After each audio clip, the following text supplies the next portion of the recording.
everyone, and welcome to a Between Two Seasons special episode of Between Two Fernets. If you were along with us for this last season, you know we focused on community as a theme. Now, as we look forward to a new season and a new journey, we'll be focusing on a new subject: what makes a champion?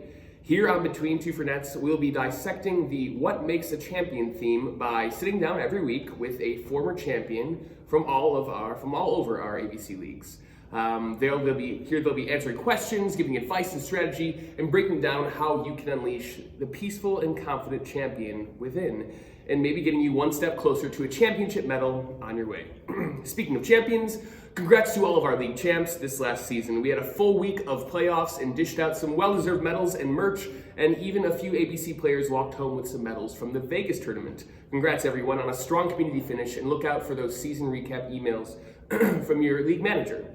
Now everyone, without further ado, I'd like to welcome our first champion guest of the season. Everybody, ladies and gentlemen, Alicia Harvey. Yeah, that's a nice medal you have there. Welcome to the show.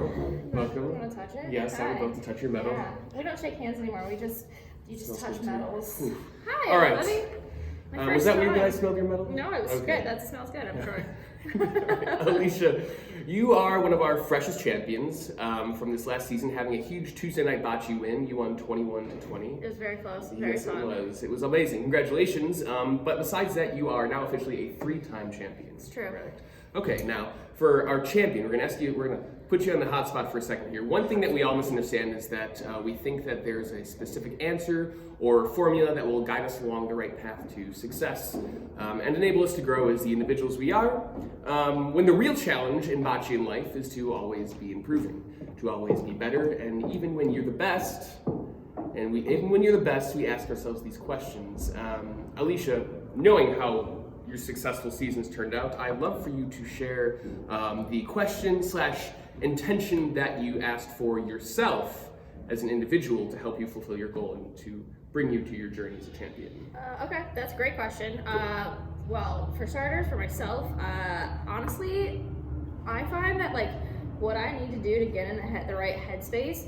Early on when I started at Cleo's, it actually started with I actually was having a really bad day and I was upset about something, so I kind of came in a little angry, and I sort of channeled that and wanted to just use it on the court, and I can't remember who, if you were there, you saw it. I was really rallying behind my own self, which was awesome. This most recent tournament, the championship, I actually found it a couple games prior, and I said to myself, I want this. I looked at the Polino, I took a minute, I walked away from the court. We were down, I think we were down by 6 or 7 at that point, and I turned around and had to have a little self-prep talk, and I just said, I need this, I want this, and I just focused all my energy on looking at that Polino. Just look at that little ball, that's all you gotta do, open that third eye, and that was all I did. Did you get it? Oh yeah, and then we came back. We finally got on the board. All it was we started chipping away from there. We got on, I think we only scored 1 or 2 at the time, so we were still down quite a bit, but it really put me in the right headspace to get there. Actually, I think Alex came up to me and said, "What do you need right now? What are you doing?" And I said, "We need to get on the board."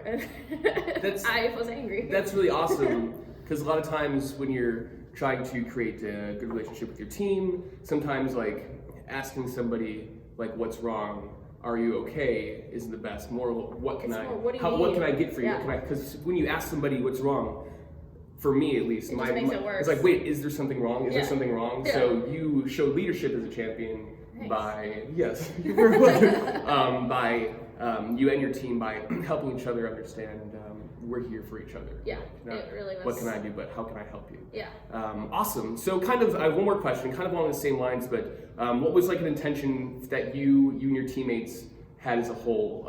It could be just that championship night, a light bulb moment that kind of hit it off in the middle of the season where you guys realized we got a really good thing going, so let's keep going. Keep going. We had a really fun team dynamic this year. It started off with me just really wanting to play with Dave and Eric, who I don't really get to spend a lot of time with, but they are 2 really close friends, and I thought it'd be fun for us to put a team together. Dan jumped into the team, and it worked out to be a really nice balance of energy. We kind of started off being really good, and so we were pretty confident going into the championship. It was funny because we were gonna line up together and have like a little team meeting like drinks before going into our first game. And Eric especially was like, no, I need to do my normal thing, which is I'm gonna stay home, I'm gonna have dinner, which he made at home, and I'm not gonna go meet you guys before. I'll meet you at Chop like we normally do. We had a Fernet shot together before we went out to our first game. But it was funny because he didn't want to switch anything up. He wanted to stay as he had been playing. Superstitions are real in bocce. Those are real things. Yeah. I noticed, I think on Tuesday I saw David had a really bad shot. And I don't know if this is a ritual that he does, but he gave himself a lap. Yeah, he likes to take laps. He gave himself a lap. That's sometimes. And it's another good example of we don't sit there and tell each other what's wrong, what do you need, what's going on with you. We the intention is to just find your right headspace. And after he takes a lap, I don't even address it with him. I'm just like, all right, you're back in this, okay. That's brilliant. And then we like high five and move on, and we don't even talk about it. Quick lap. That's all it takes. Well, that's awesome. That's all gold. That's brilliant. That's rich champion advice right there. Find your focus. Yes, Focus on that Polino. It is. Focus on that Polino. Yeah. And you're gonna go at it for another one. I'm gonna go for 4 pretty soon. It really doesn't end. Pretty excited. Keep going at it. Yeah. Well, everybody, thank you so much for tuning in for another episode of Between Two Fernets, and thank you very much, Thanks. Alicia Harvey, for Do we get some Fernet joining. right now? Yes, we do. We do get So some excited. Fernets, of course. It's 5 o'clock. It's about that time. It is 5 o'clock somewhere, and it's here. Yeah. So. Yeah. Ooh, that was a 5 o'clock pour. Love it. 4:30, 5 o'clock. All right, cheers. All right, cheers. Woo. That was good. It's been a while actually since my. Yeah, that's it really just what puts you in the happens. right headspace. When you're off leagues, you don't drink as much for now. That's for sure. Thanks, guys. Bye.